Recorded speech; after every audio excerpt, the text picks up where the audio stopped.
Hello dear students, this is your Renu ma'am and today we are going to do class 9 chapter 10 gravitation part 4. Okay, in the previous class we have already done variation of acceleration due to gravity with height. Okay, here we will discuss about variation of acceleration due to gravity, that means variation of g with depth. बेटा as भी no कि हमारे पास surface of अर्थ पे जी की value 9.8 metre पर second square होती है, but ये वैल्यू वेरी करती है as we move up above the surface of earth as we move inside the earth. ठीक है, तो now let's discuss the variation of small ji with depth. So here ये हमने ले लिया है अपना अर्थ. ओके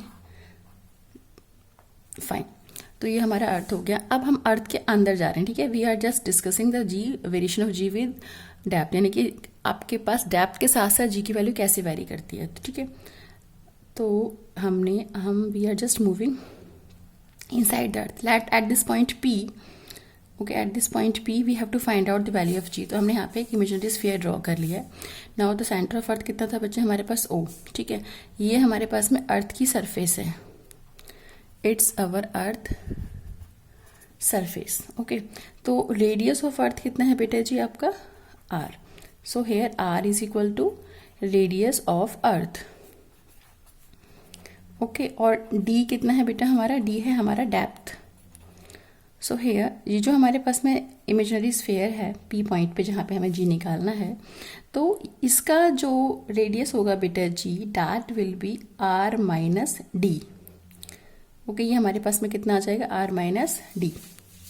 ठीक है, इस अंदर वाले जो ये अंदर वाला आपके पास में, ये जो अंदर वाला जो आपके पास में बेटा जी स्फेयर है, इसका जो रेडियस है वो आपके पास में कितना है, उसका रेडियस आपके पास में R माइनस D है. ठीक है, तो R माइनस D जो है वो आपका रेडियस ऑफ इनर स्फेयर है, जो कि हम डेप्थ पे ले रहे हैं, D डेप्थ पे. ठीक है, ये है आपके पास में. Now what will we do at the surface of earth. We know that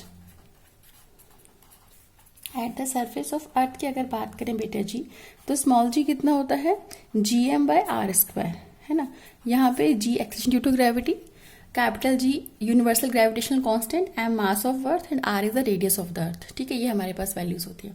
now बेटा एट ये हो गया.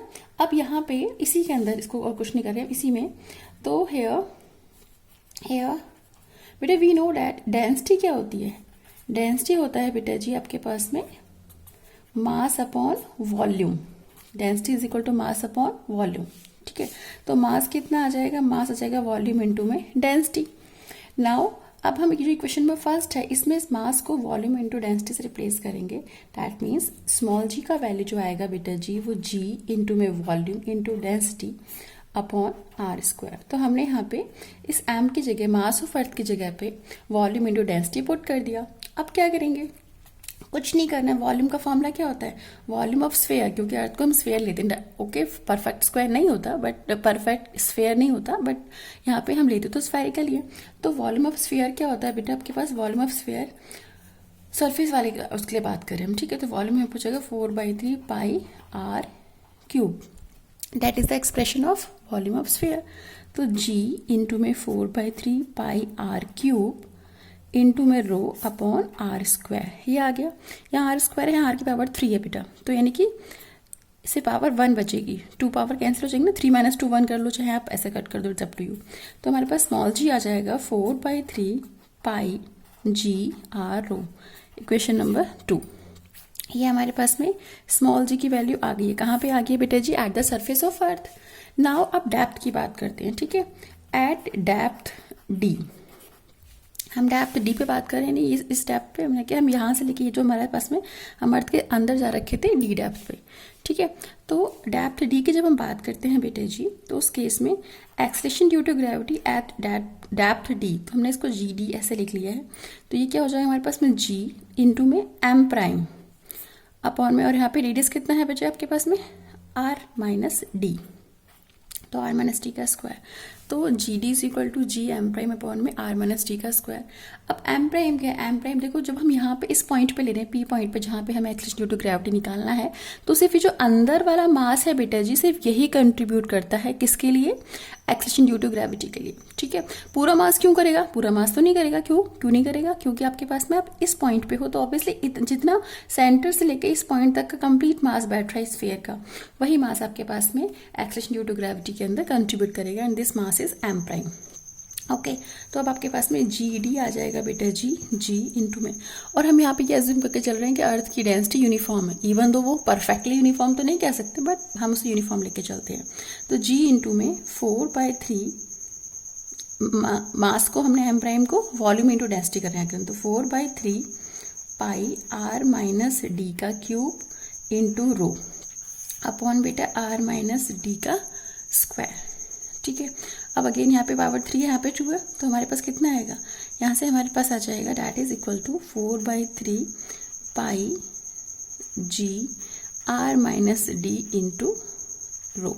ठीक है, आर माइनस डी का क्यूब था, अपॉन में आर माइनस डी का स्क्वायर है, तो पावर 3 - 2 करेंगे तो 1 बचेगा, तो पावर मैंने यहाँ पे 1 ही लिखा है। तो जी डी जो है हमारे पास में, उसका वैल्यू आ जाएगा 4/3 pi G R minus D की पावर 1 आप लिखे ना लिखे को फर्क नहीं पड़ता, इंटू में rho. It is equation number 3। Okay, अभी क्या करने वाले हैं फर्दर, हम यहाँ पे here we will just divide equation number 3 by equation number 2। Okay, तो हमारे पास में आ जाएगा बेटा जी, देखिए ज़रा, हमारे पास आ जाएगा जी डी। ठीक है, हम यहाँ पे लिख देते हैं डिवाइड इक्वेशन 3 बाय इक्वेशन 2। तो जी डी अपॉन जी आ जाएगा बेटा 4/3 pi G R minus D rho. Equation number 3 थी ना, G D is equal to 4/3 pi G R minus D rho. ठीक है, और इक्वेशन नंबर 2 था G is equal to 4/3 pi G R rho. ये आ गया। अब जो कट रहा है काट दीजिए, 4/3 से 4/3 कैंसिल, पाई से पाई, जी से जी, रो से rho. So I left with G D upon G is equal to R minus D upon R. अब इसको हम सेपरेट कर लेते हैं, just like this, R upon R minus D upon R, तो ये हो जाएगा 1 माइनस डी अपॉन आर। तो जी डी अपॉन जी का वैल्यू आ गया 1 minus D upon R, that means G D आ गया बेटा जी इंटू में 1 माइनस डी अपॉन आर। एक बात ऑब्जर्व की आपने, हम हाइट पे जाते हैं अर्थ की सरफेस से तो भी एक्सेलरेशन ड्यू टू ग्रेविटी की वैल्यू स्मॉल होती जाती है, और हम डेप्थ में जाएंगे तो भी आपके पास में जी की वैल्यू जो है वो डिक्रीज हो रही है। ठीक है, तो ये हमारा टॉपिक हो गया कि किस तरीके से आपके पास में जी की वैल्यू जो है एक्सेलरेशन ड्यू टू ग्रेविटी की वैल्यू चेंज होती है एज वी मूव अप और एज वी मूव डाउन। ठीक है, जैसे हम ऊपर जाते हैं अर्थ की सरफेस से तो कैसे चेंज होती है, तो भी डिक्रीज होती है, और अंदर जाएंगे अर्थ के डेप्थ में जाएंगे तो भी हमारे पास में इसकी वैल्यू डिक्रीज ही होने वाली है। ठीक है, तो बेटा जी एक बार रिकॉल कर देते हैं फटाफट स्पीड से। देखिए जल्दी से, हमारे पास में अर्थ का हमने सरफेस ड्रॉ किया, अर्थ को ड्रॉ किया, अर्थ ऑब्वियसली स्फेयर है, परफेक्टली स्फेयर नहीं होती बट हम उसका स्फेयर लेके चलते हैं। स्मॉल जी का जो वैल्यू होता है सरफेस ऑफ अर्थ पे, वो आपके पास में capital G mass upon R square, G universal constant है, एम मास ऑफ अर्थ है, और आर आपके पास में रेडियस ऑफ अर्थ है। ओके, देन हमें पता है डेंसिटी मास अपॉन वॉल्यूम होती है, तो हमने यहाँ पे इस मास की जगह पे वॉल्यूम इंटू डेंसिटी किया। Volume of sphere 4/3 pi R cube होता है, ये क्यूब था है ना, पाई आर क्यूब, यहाँ पे स्क्वायर था तो हमने इसको कैंसिल किया, इस तरीके से हमारे पास ऊपर पावर 1 बच गई, तो स्मॉल जी आ गया 4/3 पाई जी आर रो। ओके, देन आपके पास में आपने क्या किया, यहाँ पे जब डेप्थ डी, हम अर्थ के अंदर जा रहे हैं, ठीक है, तो सरफेस होगी अर्थ की बाहर वाली, और हम जब डेप्थ डी पे जा रहे हैं तो उस केस में हमारे पास में जो जी का वैल्यू होगा, एक्सप्रेशन होगा, वो क्या होगा बच्चे, capital G mass of that sphere, जो अंदर वाला स्फीयर है इसका मास अपॉन में आर माइनस टी का स्क्वायर। अब हमने अगेन मास को वॉल्यूम इंटू डेंसिटी किया, सिंप्लीफाई करके हमारे पास में ये एक्सप्रेशन आ गया। ठीक है, अब इस एक्सप्रेशन के आने के बाद हमने क्या किया, इक्वेशन 3 को इक्वेशन नंबर 2 से डिवाइड कर दिया।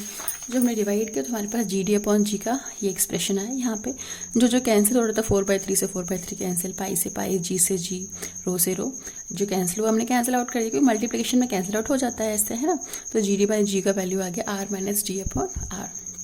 अब हमने इसको सेपरेट किया, R minus T upon R था तो हमने इसे R upon R minus T upon R किया, आर अपॉन आर हमारा 1 होता है, तो जी डी अपॉन जी आ गया 1 माइनस डी अपॉन आर, तो g D is equal to g 1 minus D upon R, ये आ गया। ओके, तो ये हमारे पास में यहाँ से हमने ये बताया आपको कि एक्सेलरेशन ड्यू टू ग्रेविटी की वैल्यू इनसाइड द अर्थ मानी डेप्थ में जाने में भी डिक्रीज करती है। प्रीवियस केस में हम ऑलरेडी कर चुके हैं कि अबव द सरफेस ऑफ अर्थ जाएंगे, हम हाइट पे जाएंगे तो भी जी की वैल्यू डिक्रीज करती है स्मॉल जी की, और डेप्थ में जाएंगे तो भी डिक्रीज करेगी। ये हमने यहाँ पे प्रूव कर दिया है। ओके, नाउ एक चीज़ और बेटा हम करने वाले हैं जो एग्जाम में काफ़ी बार पूछ लेते हैं आपसे, that the acceleration due to gravity at the surface of moon is 1/6 that of the surface of the earth. ठीक है, acceleration due to gravity at the surface of moon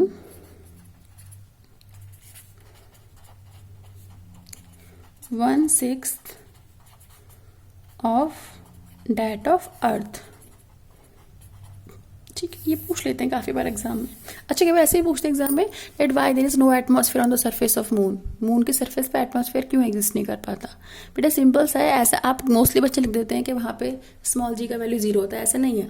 small जी की वैल्यू जो है वो कम होती है। ठीक है, acceleration due to gravity on the surface of moon is very less, that means 1/6 of that value of the earth. Earth की value की 1/6 होती है, इसलिए हम वहाँ पे कहते हैं कि स्मॉल जी का वैल्यू मून पे कम होता है, तो गैसेस विल एस्केप आउट। तो ग्रेविटेशनल फोर्स कम हो गया ना, स्मॉल जी का वैल्यू कम है, तो गैसेस को अगर आप छोड़ते भी हैं आर्टिफिशियल एटमॉस्फेयर बनाने के लिए तो भी वो एस्केप आउट कर जाती हैं, क्योंकि आपके पास में स्मॉल जी का वैल्यू वहाँ पे कम होता है, 0 नहीं होता। अगर आपने 0 लिखा तो then you will get 0 marks. Okay, तो स्मॉल जी का वैल्यू मून के ऊपर 1/6 ऑफ जी होता है।